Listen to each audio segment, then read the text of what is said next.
রেললাইনটি যেন হঠাৎ করেই বাঁক নিয়েছে মৃত্যুর দিকে।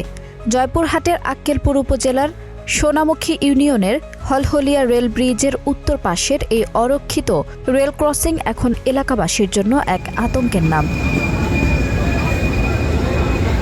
প্রায় 55 ডিগ্রি বাঁকানো রেল লাইনের কারণে দূর থেকে ট্রেন দেখা যায় না, শব্দও ঠিকমতো বোঝা যায় না। ফলে প্রতিদিন জীবনের ঝুঁকি নিয়ে পারাপার করছেন স্কুল শিক্ষার্থী, কৃষক, পথচারী সহ হাজারো মানুষ। দিনে 12টি ট্রেন এই পথে যাওয়া আসা করে মোট 24 বার।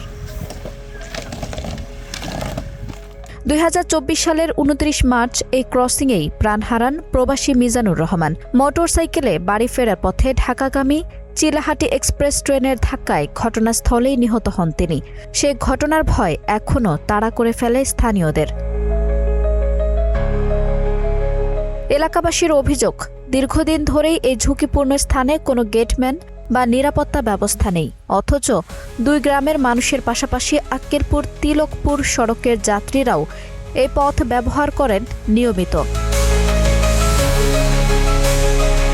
রেলওয়ে কর্তৃপক্ষ বলছে, আবেদন পেলে বিষয়টি যাচাই করে প্রয়োজনীয় ব্যবস্থা নেওয়া হবে।